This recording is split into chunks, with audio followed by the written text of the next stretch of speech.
मगर बाद में उसे मिठाई नहीं देते थे। फिर भी बिरजू उन्हें कुछ नहीं कहता था। उसे अपने गांव वालों से बहुत लगाव था। एक बार बिरजू को उस गांव के प्रेसिडेंट से बुलावा आता है।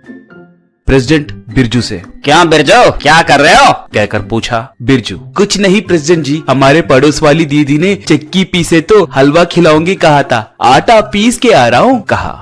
प्रेसिडेंट, क्या एक हलवे के टुकड़े के लिए पूरे गांव के लिए चक्की पीस कर आ रहे हो? छी, इस गांव वालों को शर्म ही नहीं है। मिठाई का लालच देकर तुमसे इतना काम करवा रहे हैं, इन्हें पूछने वाला कोई नहीं है कहकर ऐसे कर रहे हैं। मगर मैं वैसा नहीं हूँ बिरजू, मैं तुम्हें 1 किलो मिठाई दूंगा, तुम्हें मेरा एक काम करना होगा कहा। बिरजू तब, क्या किलो मिठाई दोगे? आप जो बोलोगे मैं वो करूँगा प्रेसिडेंट जी कहा। प्रेसिडेंट, कुछ नहीं बिरजू, जल्द ही चुनाव होने वाला है ना, प्रचार के लिए ज्यादा समय नहीं है, तुम प्रचार करोगे क्या कहा। बिरजू तब, आप 1 किलो मिठाई देंगे बोले तो मैं क्यों मना करूँगा, बोलिए क्या करना है बोलिए कहा। प्रेसिडेंट तब, कुछ नहीं बिरजू, हमारे पार्टी के पर्चे है ना, उन सबको तुम हमारे गांव के बच्चे, बूढ़े, स्त्री, पुरुष ऐसे सब में बांटना है। ऐसे किए तो मैं तुम्हें मिठाई दूंगा कहा। बिरजू खुशी खुशी मान जाता है। ऐसे बिरजू प्रेसिडेंट के पार्टी के पर्चे को एक एक आदमी को बांटने लगा। तब एक आदमी, ये क्या बिरजू, वो प्रेसिडेंट अब तुम्हें इस काम के लिए इस्तेमाल कर रहा है क्या? ऐसे पर्चे बांटे तो कम से कम 3000 तो देना होगा, मगर वो तुमसे ऐसे मुफ्त में पर्चे बंटवा रहा है कहा।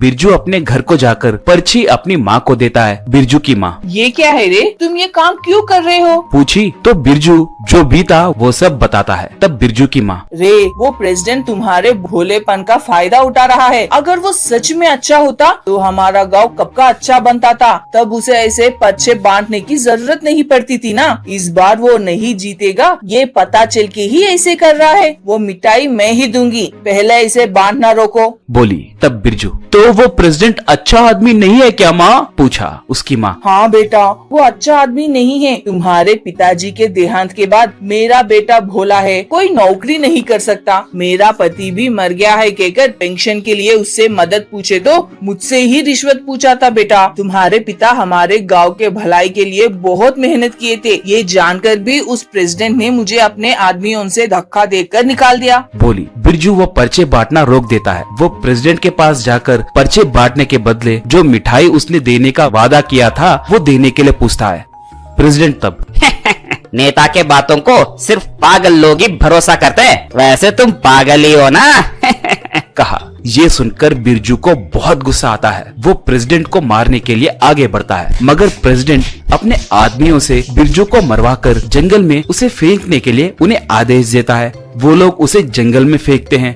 बिरजू जंगल में कोई जानवर आकर उसे मारेगी कहकर डरने लगता है। तभी उसे वहाँ पर एक ऋषि तपस्या करते हुए दिखता है। अचानक से उस पेड़ की डाली टूटकर उस ऋषि के ऊपर गिरने वाली होती है। तभी बिरजू जाकर उस ऋषि को बचाता है। वो ऋषि बाल बाल बचते देखकर बहुत खुश होता है। थोड़ी देर बिरजू से बात करने के बाद बिरजू बहुत मासूम है कहकर ऋषि को समझ आता है। ऋषि उसे क्या चाहिए कहकर पूछता है। तब बिरजू उसके गांव को एक स्वीट सिटी के जैसे बदलने के लिए कहता है। तब ऋषि ऐसे किए तो बिरजू को कुछ फायदा नहीं होगा कहकर उसे समझाता है। फिर भी बिरजू नहीं मानता। तब ऋषि, ठीक है, तुमने मुझे बचाया है, तुम्हारा पूछा चीज देना मेरा कर्तव्य है। मैं ऐसे करने के बाद तुम्हें फिर से मेरी जरूरत पड़ेगी, तब मेरा स्मरण करो, मैं प्रत्यक्ष होऊंगा कहा। अब ऋषि उस गांव को एक मिठाई सिटी के जैसे बदल देता है।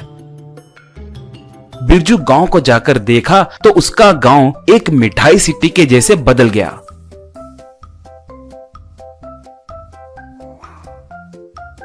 ये देखकर वो बहुत खुश हुआ। बिरजू जो भी था वो सब गांव वालों से बताया। सब अच्छे से चल रहा था, मगर मिठाई का शहर होने के कारण वहां पर चींटियां आकर लोगों को काटने लगे।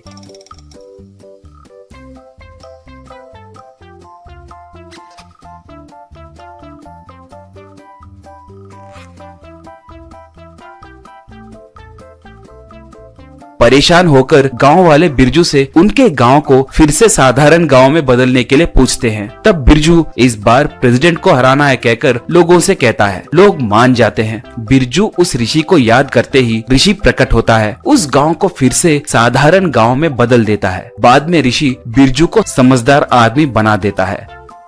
थोड़े महीनों के बाद बिरजू उस गांव का प्रेसिडेंट बन जाता है और गांव को डेवलप करता है।